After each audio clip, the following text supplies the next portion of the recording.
Oi pessoal, tudo bem? Dando sequência ao nosso mini curso de introdução ao cálculo vetorial, nós vamos começar agora a falar sobre o vetor gradiente. Antes disso, eu vou recapitular alguns conceitos bastante importantes que são necessários para a compreensão do que é o operador, o gradiente, certo? Então, eu vou falar sobre aproximação linear e diferenciais de funções. Inicialmente, eu vou tratar de uma função, considerar uma função de uma única variável. Então, eu tenho uma função f de x, que é a função de x, está representada aqui através da curva em azul.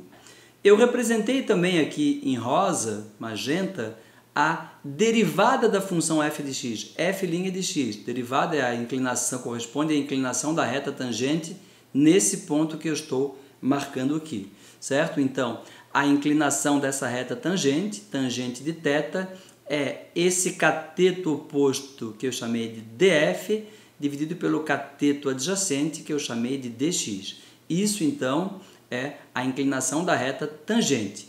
E isso pode ser aproximado como ΔF sobre ΔX. ΔF é a variação da minha função f de x, não é em relação à derivada, certo? É claro que ΔF e df não são iguais, eu tenho um erro na aproximação, tá? Mas quando o meu ΔX for bem pequeno, ΔF e df tendem a coincidir. Qual é o meu objetivo? O meu objetivo é descrever as variações da minha função f de x em torno desse ponto. Se as variações são pequenas, eu posso considerar essas variações utilizando o conceito de reta tangente. Então, vou considerar uma aproximação linear ou de primeira ordem. Aqui está, então, a derivada da função. Definição de derivada é a variação da função dividido pela variação na variável independente. Isso é exato quando o limite tende a zero. Por enquanto, é apenas aproximado, certo? Então, o valor da minha função nesse ponto, esse valor aqui, ó, f de x mais ΔX, pode ser aproximado como sendo o valor no ponto x, f de x, mais esse ΔF, em que o ΔF está sendo aproximado pela derivada. Então, isso daqui, ó, corresponde a uma aproximação de ΔF. É a diferencial na função, na verdade. É uma aproximação linear, uma aproximação de primeira ordem, depende apenas de ΔX, não de ΔX quadrado, ΔX ao cubo.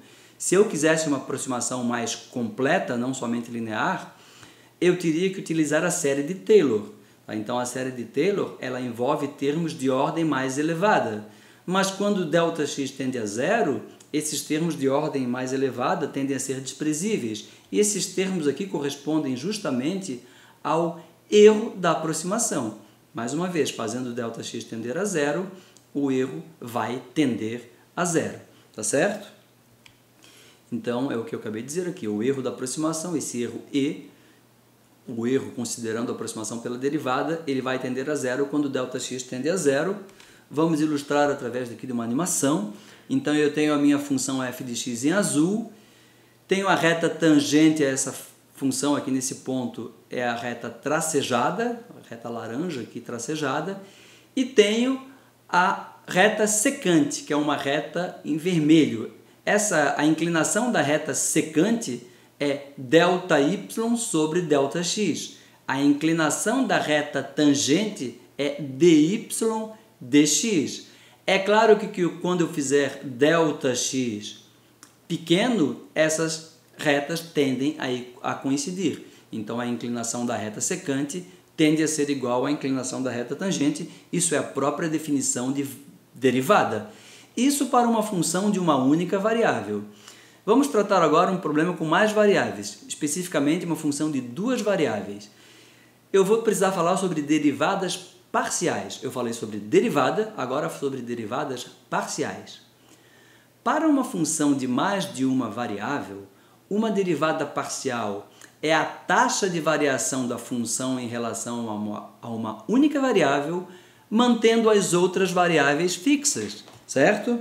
Constantes. Então, de novo aqui, considerando ainda meu problema de duas variáveis, eu tenho a minha função f de xy, que é função de y e de x. Então, aqui no plano horizontal eu tenho as variáveis independentes do domínio da função. E o que eu estou verificando aqui, nesse plano cinza, é o valor, esse plano corresponde a y igual a menos 1. Então, eu mantive y fixo e estou vendo como a função varia unicamente em função de x. E aqui eu tenho uma inclinação da reta tangente em função para diferentes valores de x. Então, se eu quero saber como uma função varia em função de uma única variável, eu mantenho as outras, nesse caso aqui, y, fixa. E a inclinação aqui, a derivada de f de xy em relação a x, mantendo y fixo, é justamente a derivada parcial da função em relação a x. Da mesma maneira, se eu quiser saber quanto vale a derivada parcial da função unicamente em relação a y, eu fixo o valor de x. Nesse caso aqui eu fixei x igual a menos 1 e verifico como a função varia unicamente em relação a y, certo? Como calcular as derivadas parciais? É bastante análogo à derivada convencional, né? Derivada ordinária. Então aqui de novo a representação da minha função de duas variáveis. Na figura da direita eu tenho o domínio da função, o plano das variáveis independentes. Então para um determinado ponto correspondente a um valor de xy, eu tenho o valor correspondente f de xy da minha função, certo?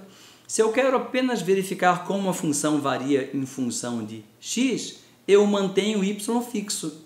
Então aqui y fixo, essa linha tracejada corresponde a um valor fixo de y, e eu variei apenas x, variei de Δx. E a minha função tinha um valor, variou para o outro valor, em que o meu y está fixo, em que eu variei, eu modifiquei apenas x, certo? Passou de x para x mais Δx. Quanto vale a taxa de variação da função em relação a x? Ora, é ΔF dividido por ΔX, o limite quando isso tende a zero. E isso é representado como ΔF ΔX. Del é o símbolo utilizado para lembrar que é uma derivada parcial, que eu estou verificando apenas como a função está variando em relação, nesse caso, a x. Ela varia também em relação a y, mas inicialmente eu considerei y fixo, certo?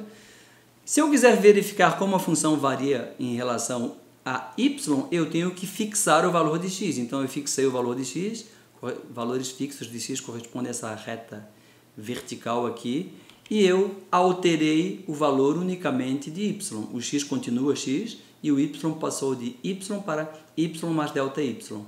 A derivada de y em relação da função em relação a y, mantendo x constante, é a taxa de variação, é a derivada parcial em relação a y. Aqui está, é bastante simples, bastante análogo à derivada ordinária, tá? Então, uma função de mais de uma variável vai depender de mais de uma variável. Se eu quero saber como ela varia em relação a uma única variável, eu mantenho as outras fixas. E isso corresponde à derivada parcial, certo? E se eu variar as duas variáveis simultaneamente? Daí a minha função vai ter uma variação maior, que é chamada de diferencial total, que é o que a gente vai ver agora. Então aqui nós temos a minha função de duas variáveis, f de xy, representada através desse plano, dessa superfície azul, certo? Eu estou representando também o plano tangente à minha superfície, tá? Tangente nesse ponto xy, em que a minha função vale f de xy. Se eu variar x e se eu variar y, eu vou passar por um outro ponto no domínio. Aqui está esse outro ponto. Nesse outro ponto, a minha função vale f de x mais ΔX, y mais ΔY. Isso corresponde a uma variação ΔF em relação ao valor nesse ponto, que era f de xy, certo? ΔF. Então, ΔF é a variação da função por conta das variações em x e em y. Eu posso aproximar esse ΔF pelo df. df é a variação correspondente agora no plano tangente, bastante análogo ao que a gente tinha feito para uma função de uma única variável. ΔF e df são iguais, Não, não são iguais. Tem um erro da aproximação. Aqui está o erro. E esse erro vai ser cada vez menor quando ΔX e ΔY tenderem a zero, certo? Então, a minha função no novo ponto deslocado, tanto em relação a x quanto em relação a y, era o valor no ponto original, mas a variação da função ΔF. E esse ΔF é aproximadamente igual a df, é o diferencial total da função. Leva em conta a variação com x e com y, certo? E também depende de como a função varia com x e com y, das suas derivadas parciais. Então vamos ilustrar através de um exemplo bastante simples, tá, do conceito de diferencial total para uma função de duas variáveis. Então eu tenho um cilindro com raio da base h e a altura, raio r e a altura h, e esse raio é de 40 centímetros e a altura é 100 centímetros. Então esse cilindro tem um determinado volume. Se o raio aumenta levemente de 40 para 41 centímetros e a altura varia de 100 para 102 centímetros, qual foi a variação no volume? É claro que eu não preciso de diferenciais para resolver esse problema, né? Então o volume é a área da base vezes a altura. Então inicialmente o raio é 40, a altura é 100, eu calculo o volume e tenho o volume inicial correspondente a 160.000 pi centímetros cúbicos para esse valor de R e de H.